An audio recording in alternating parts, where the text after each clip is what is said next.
Welcome to this next session for the oscillation. तर आजच्या सेशनमध्ये आपण ऑसिलेशनचा एक खूप इम्पॉर्टंट टॉपिक डिस्कस करणार आहे, जे की CET आणि JEE नीटसाठी खूप इम्पॉर्टंट असणार आहे. तर हा व्हिडिओ शेवटपर्यंत पहा, जेणेकरून तुमचे कन्सेप्ट हे क्लिअर होतील. मागच्या सेशनमध्ये आपण सिंपल हार्मोनिक मोशनचे डेफिनेशन पाहिलेले आहे. सिंपल हार्मोनिक मोशन म्हणजेच काय? Simple harmonic motion is the periodic motion in which the simple harmonic motion is the periodic motion in which the restoring force or the acceleration it is always directed toward the mean position and its magnitude is directly proportional to the mean position, that is directly proportional to the displacement from its mean position. ही आपण definition ऑसिलेशनची simple harmonic मोशनची पाहिलेली. परत ज्यावेळेस आपण simple harmonic motion study करतोय त्याला आपण harmonic का म्हणतोय ते पण पाहिलं आहे, कारण आपण याचं डिस्प्लेसमेंट, ॲक्सिलरेशन, व्हेलॉसिटी हे हार्मोनिक फंक्शन म्हणजे साइन आणि कोसाइन फंक्शन डिफाईन करतोय, त्यामुळे त्याला आपण सिंपल हार्मोनिक मोशन म्हणतोय. जर आपल्याला ही जर motion along the straight line असेल तर त्याला आपण लिनियर सिंपल हार्मोनिक मोशन म्हणतोय, आणि जर आपण हे एक आर्क ऑफ सर्कल असेल त्याला म्हणतोय आपण अँग्युलर सिंपल हार्मोनिक मोशन. त्यानंतर प्रत्येक सिंपल हार्मोनिक मोशन ही पिरियडिक असते, पण प्रत्येक पिरियडिक मोशन ही सिंपल हार्मोनिक मोशन नसणार आहे. हा पण कन्सेप्ट आपण स्टडी केलेला आहे. तर हे आपण थोडं रिवाइज केलेलं आहे याच्यामध्ये. त्यानंतर आपण एक लास्ट लेक्चरमध्ये एक्सप्रेशन डिराईव्ह केले आहेत ॲक्सेलरेशन, व्हेलॉसिटी, डिस्प्लेसमेंट किंवा डिस्प्लेसमेंट, व्हेलॉसिटी, ॲक्सेलरेशनचे. तर आता मी थोडं रिवाइज करतोय, कारण आपल्याला काय करायचे, आपल्याला माहिती आहे की आपल्याला दोन पोझिशन आहेत. एक आहे मीन पोझिशन, दुसरी आहे एक्स्ट्रीम पोझिशन. म्हणजे तुमचा जर हा पार्टिकल असेल या ठिकाणी आणि तो जर circular motion it is performing the simple harmonic motion, तर ज्यावेळेस तो फोर्स ऍक्ट नसेल तर ही पोझिशन असेल तुमची कोणती? मीन पोझिशन. मीन पोझिशन किंवा त्याला म्हणतोय आपण इक्विलिब्रियम पोझिशन. नॉर्मली आपण मीन पोझिशन म्हणतोय, भरपूर बुकमध्ये मीन पोझिशन दिले तर आपण मीन पोझिशन यूज करूयात. आणि ही position either left or right, this position is called as it is the extreme position. Extreme position. आता आपण काय केलेलं आहे, आपण एक्सप्रेशन फाइंड केलेले आहेत कशाचे? डिस्प्लेसमेंट, व्हेलॉसिटी आणि ॲक्सेलरेशन. तर या तीन पॅरामीटर, तीन क्वांटिटीची व्हॅल्यू कुठे? मीन पोझिशन आणि एक्स्ट्रीम पोझिशनला काय असू शकते, तर ते आपल्याला समराईज करणं खूप गरजेचं आहे. आणि नॉर्मली CETला याच्यावर एक क्वेश्चन हा हमखास असतो, तर काळजीपूर्वक पाहून घ्या. आता मी या ठिकाणी काय करतोय, पहिल्यांदा डिस्प्लेसमेंट घेतोय. डिस्प्लेसमेंट पाहूयात आपण डिस्प्लेसमेंटला काय येईल या ठिकाणी. आता ज्यावेळेस मी डिस्प्लेसमेंट घेतोय, डिस्प्लेसमेंटचे आपल्याला इक्वेशन माहिती आहे, x is equal to it is the A sin omega T plus phi. हे एक्सप्रेशन आहे कशाचं? डिस्प्लेसमेंटचं. जर तुम्ही लास्ट सेशन नसेल पाहिलं तर अगोदर पाहून घ्या, कारण ते पाहिल्याशिवाय हे समजणार नाही. तर x is equal to A sin omega T plus phi हे आपल्याला डिस्प्लेसमेंटचं इक्वेशन भेटलेलं आहे. आता ज्यावेळेस आपण मीन पोझिशनला, मला कुठे फाइंड करायचे? मीन पोझिशन आणि एक्स्ट्रीम पोझिशनला. तर ज्यावेळेस मी मीन पोझिशनला फाइंड करतोय, so at the mean position what is the value of sin omega t plus phi? Obviously it is getting sin omega t plus phi, and its value is getting because the omega t plus pi म्हणजे हा जो angle असेल याची value किती भेटणार आहे? Either 0 or पाय, कारण मीन पोझिशनला तुमची व्हॅल्यू 0 or पाय. आता ही व्हॅल्यू कशी आली लास्ट सेशन पाहून घ्या, नक्कीच तुम्हाला तिथं कन्सेप्ट क्लिअर होऊन जाईल. So omega T plus phi equal to 0 or pi म्हणजेच sine 0 or sin pi, its value is what? 0. म्हणजे x is equal to the value become 0. तर at mean position, the displacement of a particle performing simple harmonic motion, its value becomes 0. So this is the first condition for the mean position. Now I will write for the extreme position. खूप important आहे, खूप important concept आपण study करतोय with regards to the CET. तर concept clear समजून घ्या, म्हणजे तुम्हाला 2 मार्क जे CETचे असतील ते कन्फर्म असतील. JEE नीटला पण याच्यावर क्वेश्चन विचारले जाण्याची दाट शक्यता असू शकते. तर हा कन्सेप्ट पूर्णपणे समजून घ्या. एक्स्ट्रीम पोझिशनला आपली जी ओमेगा टी प्लस फाय काय असेल, इट इज आयदर π/2 और इट इज द 3π/2. आता π/2 किंवा 3π/2 म्हणजे sin π/2 और sine 3 pi by 2, its value become, it is a plus or minus 1. This value is plus or minus 1, so put these values, x is equal to plus or minus a. This is the value of the displacement at the extreme position when the particle performs linear simple harmonic motion. So x is equal to plus or minus a. This is the equation for the displacement at the mean position, and this is at the extreme position. So I will make a simultaneously table also, so that definitely you will understand all the relations at the relation for displacement, velocity and acceleration at both position, mean position and the extreme position. So what I will do, I will when I am explaining all the parameters, so side by side I will explain all these values at the mean position and the extreme position. So I will write this. So this is the physical quantity, or it is quantity, I will write. This is the mean position, and this is extreme position,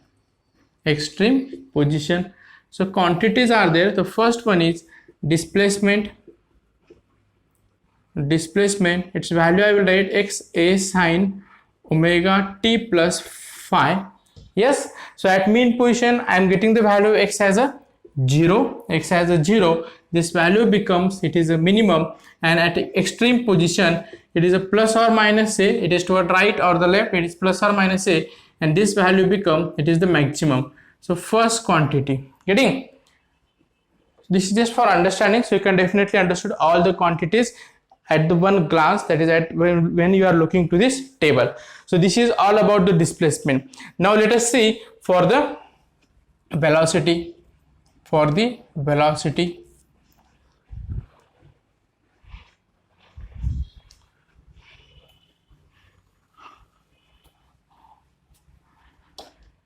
So for velocity, we know the formula, that is x is equal to v is equal to, not x, v is equal to plus or minus omega square root of a square minus x square. Getting? So at mean position, I have the value of at mean position for the displacement x as a 0. Displacement किती आहे mean position ला 0 आहे. जर इथे value put up केली, so v is equal to plus or minus omega square root of a square, x value is 0, so it is 0, this a square, so it is plus or minus omega into a square outside square root गेलं square root होऊन जाईल, so plus or minus omega into a, so v is equal to plus or minus omega into a. आता ही value भेटली तुम्हाला व्हेलॉसिटीची, आणि main पोझिशनला तुमची velocity काय असेल, मॅक्झिमम असेल. So let us see at the extreme position. मी काही नाही केलं, मी फक्त इक्वेशन आहे, इक्वेशन मध्ये एक्स ची व्हॅल्यू पुटअप केली, मला हे इक्वेशन भेटलं. So at extreme position X is equal to plus or minus A. आत्ताच आपण फाइंड केलं X is equal to plus or minus A. जर इथे व्हॅल्यू पुटअप केली, ए स्क्वेअर होईल, A square minus A square is 0, so we become it is 0. So this value is the minimum and this value is the maximum. This is a very important concept. Means when the particle is at the extreme position, at this position, the velocity becomes 0, that is the minimum. And when it is moving toward the mean position, velocity will go on increasing, and at the mean position, the velocity becomes, it is the maximum value. So at a mean position, v is equal to, so I will write velocity, it is v is equal to omega square root of a square minus x square. Getting? So at mean position, the velocity is maximum, its value is omega into a, this value become maximum, and at this position it is 0, and this become it is minimum. Getting? So this is the second condition for the velocities. So please note down this.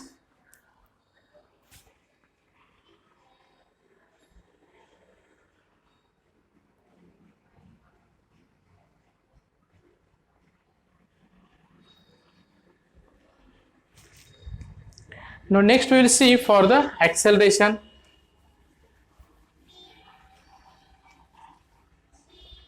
So for acceleration, third quantity, it is acceleration. So for acceleration, I have the expression, that is acceleration is equal to minus omega square into x. So at mean position, x is equal to 0, so acceleration become it is 0. and at extreme position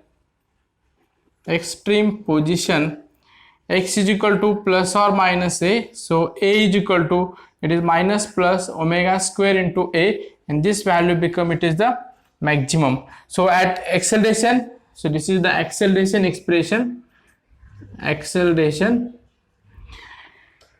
at mean position, the acceleration is 0, its value is minimum, and at extreme position its value is maximum, that is minus or plus omega square into a, and this value is the maximum. So these are the different conditions for the displacement, velocity and acceleration at the mean position and at the extreme position. So if you memorize this table, or if you understood this concept within 1 minute or 2 minutes, you should able to find out the what is the mean position and what is the extreme position for the displacement, velocity and acceleration. So very important concept we have learned today, and you should memorize all these concepts, because when you when you clear all the concept regarding these conditions for the displacement, velocity, acceleration, definitely your CET 1 question will be fixed, you can answer the question. So this is a very important concept, so please note down this.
The next concept, that is the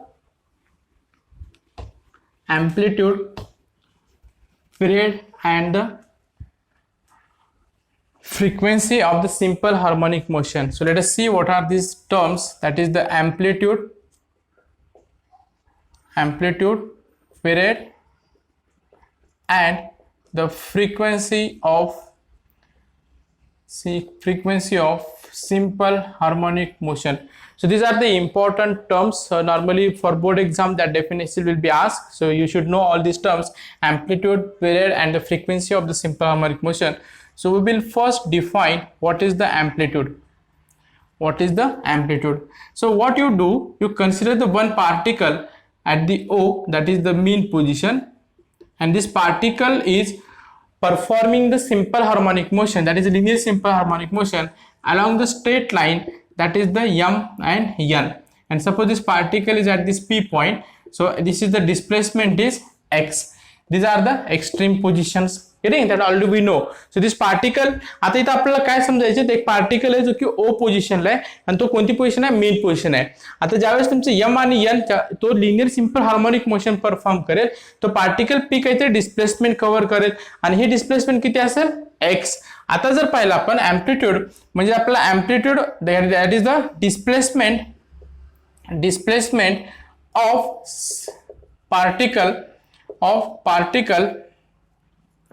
particle performing simple harmonic motion is given by x is equal to a sin omega t plus phi. हे आपलं expression आहे, समजलं. हे तुम्हाला माहिती आहे, already आपण याचं एक्सप्रेशन डिराइव्ह केलं आहे. आता हा जो पार्टिकल ओ पासून मूव्ह होते पी ला आणि तो कुठपर्यंत जाणार आहे, एन पर्यंत जाणार आहे. केव्हा जाईल तो, when it is sine of omega T plus phi that is equal to plus or minus 1. म्हणजे तुमचं डिस्प्लेसमेंट काय, X is equal to plus or minus A. हा जो तुमचा ए आहे तो काय तुमचा, it is a maximum displacement. याच्या पुढे तो डिस्प्लेसमेंट करणार नाही from the mean position. Maximum displacement from the mean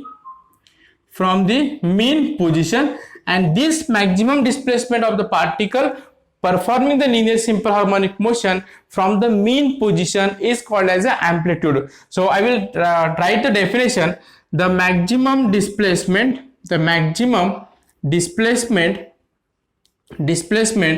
of a particle performing linear simple harmonic motion from mean position. The maximum displacement of a particle performing the linear simple harmonic motion from the mean position is called amplitude of simple harmonic motion. Simple concept आहे. तुमचा हा particle O पासून move व्हायला सुरू होईल either right or left. तर इथून जो मॅक्झिमम डिस्प्लेसमेंट तो कव्हर करेल त्याच्या पुढे तो जाणार नाही. आणि ते मॅक्झिमम डिस्प्लेसमेंट किती असेल, it is plus A toward the right and it is the minus A toward the left. समजलं. आणि याच्या पुढे तो डिस्प्लेसमेंट परफॉर्म करा आणि ती जी डिस्प्लेसमेंटची व्हॅल्यू असेल that is nothing but the amplitude of the simple harmonic motion. Getting? So this is the maximum displacement of a particle performing linear simple harmonic motion from the mean position is called as amplitude of the simple harmonic motion. Simple definition आहे, एक मार्काला बोर्डच्या exam मध्ये विचारलं जाऊ शकतं. So please note down this.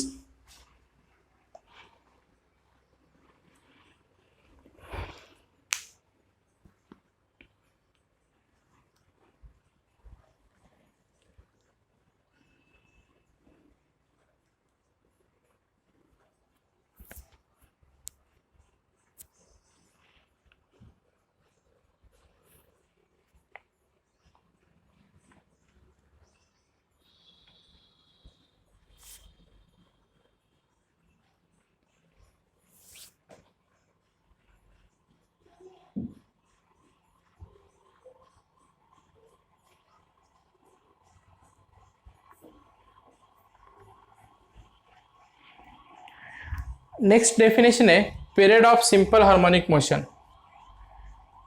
So I will write here period of simple harmonic motion. So I will write this direct definition here. The time taken by a particle performing simple harmonic motion. The time taken by a particle performing simple harmonic motion to complete one oscillation is called period of simple harmonic motion. म्हणजेच काय, एक particle जर तुमचा linear simple harmonic motion perform करते आणि त्याला एक oscillation complete करण्यासाठी किती टाइम लागतो त्याला काय म्हणतोय आपण, period of simple harmonic motion. आता जर लक्षात घेतलं आपण, the displacement is given by what, the displacement is given by x is equal to a sin omega T plus phi. x is equal to a sin omega T plus phi. आता जर इथं पाहिलं आपण, हा point आहे, मी इथून एक circle draw करतो. म्हणजे पहिली पोझिशन इथं ए आहे, नंतरची पोझिशन काय बी आहे. म्हणजे ए आणि बी पोझिशन एकाच पोझिशनला येण्यासाठी याला पाथ किती कव्हर करावं लागेल, that is the 2π and its angular velocity is omega. म्हणजे मला जर तुमचा लिनियर सिंपल इथं असेल, इथून तो परत इथे येण्यासाठी, किंवा इथं असेल इथून परत तो इथे येण्यासाठी किती तुम्हाला टाइम लागतोय, तो टाइम म्हणजे काय असेल, पिरियड असेल. तर डिस्प्लेसमेंट आपलं x equal to a sin omega T plus phi and after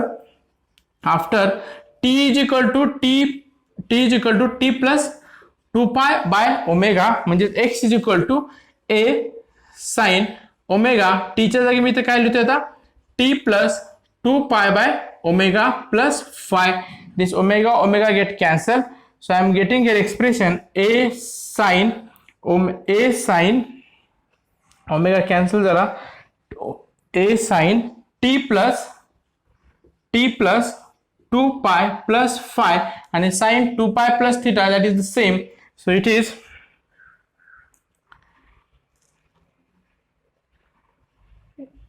omega t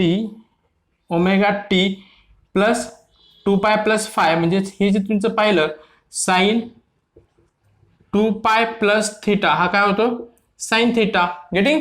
म्हणजे हे एक्सप्रेशन काय आलं, a sin omega T plus five. म्हणजे हे जर एक्सप्रेशन पाहिलं आणि हे जर एक्सप्रेशन पाहिलं, हे सुरुवातीला टाइम टी ला आहे आणि परत आहे t is equal to t plus 2 pi ओमेगाला. एक्सप्रेशन दोन्हीचे पण काय येतात, displacement, they are getting the same displacement. म्हणजेच तुमचं ज्यावेळेस t is equal to t plus 2 pi by omega असेल, त्यावेळेस तुम्हाला काय होईल, तुमचं जे ऑसिलेशन आहे ते सेम पोझिशनला अक्वायर होणार आहे. त्याला म्हणतो आपण period of simple harmonic motion. आता इथे जर पाहिलं, मी ते एक्सप्रेशन डिराईव्ह करतोय, t is equal to 2 pi upon omega is the expression for the time period of the simple period. Getting? म्हणजेच आपला amplitude definition झाली. It is the maximum displacement of a particle performing the linear simple harmonic motion from the mean position is called as amplitude. And what is the period? The time required to complete the one oscillation of a particle performing the linear simple harmonic motion is called as a period. आणि तो period किती असणार आहे, t is equal to 2 pi upon omega. हा तुमचा period असणार आहे. याला आपण काय म्हणतो, it is the time period of the simple harmonic motion. तर आपण एक एक्सप्रेशन डिराईव्ह करूया त्याच्यावर. I think you have understood all this concept very properly. So let us see one. I am getting the expression here, t is equal to 2 pi upon omega. T is equal to 2 pi upon omega.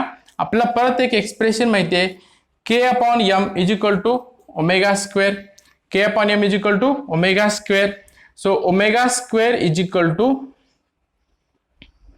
k upon m is equal to omega square. We know this equation because when we are finding, आपण ज्यावेळेस differential equation study केले तर आपण k upon m is equal to omega square हे find केलेलं आहे.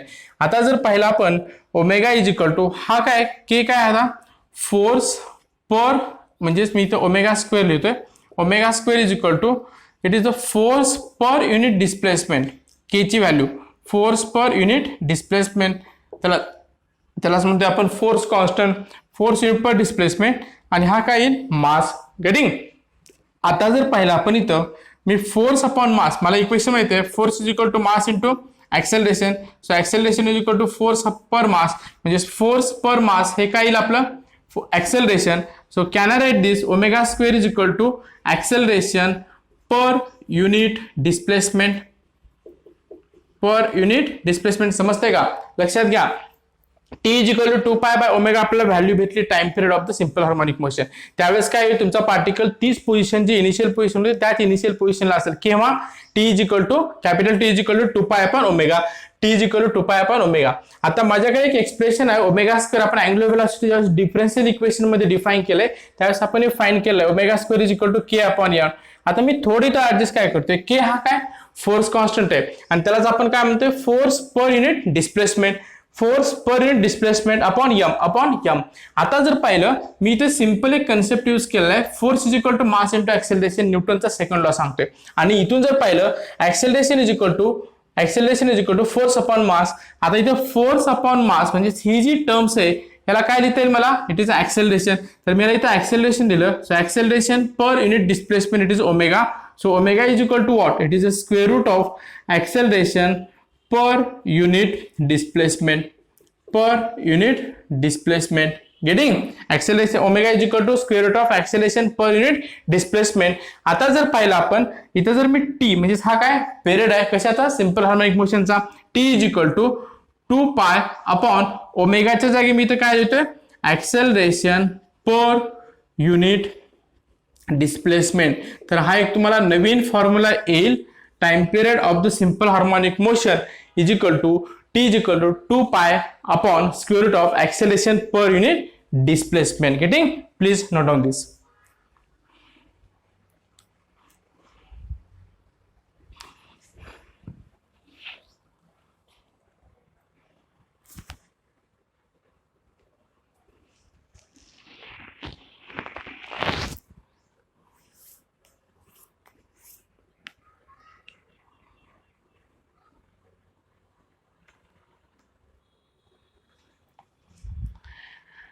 त्याच्यानंतर आपण थर्ड डेफिनेशन म्हणजेच ॲम्प्लिट्यूड झालेलं आहे, पिरियड झाल्यानंतर आपल्याला फ्रिक्वेन्सी फाइंड करायची आहे. तर फ्रिक्वेन्सीला मी इथं डिफाईन करतोय, the frequency of simple harmonic motion. What is this frequency? It is a reciprocal of time period. So I can write the number of oscillations completed by a particle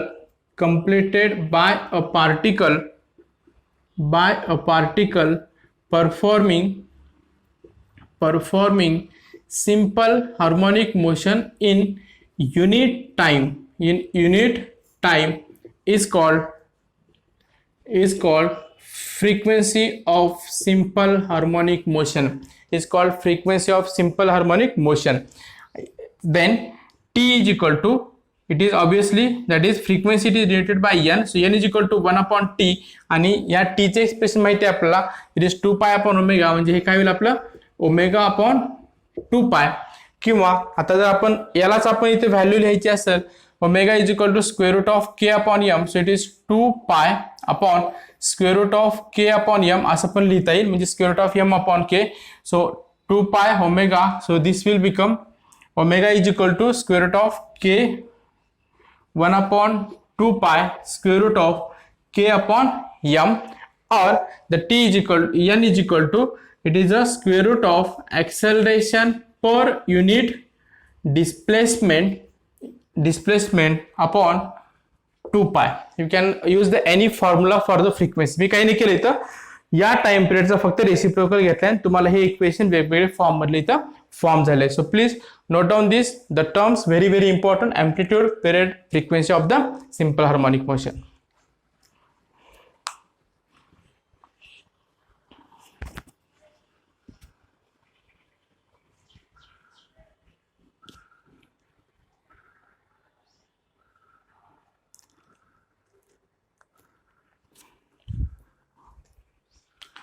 तर लक्षात घ्या,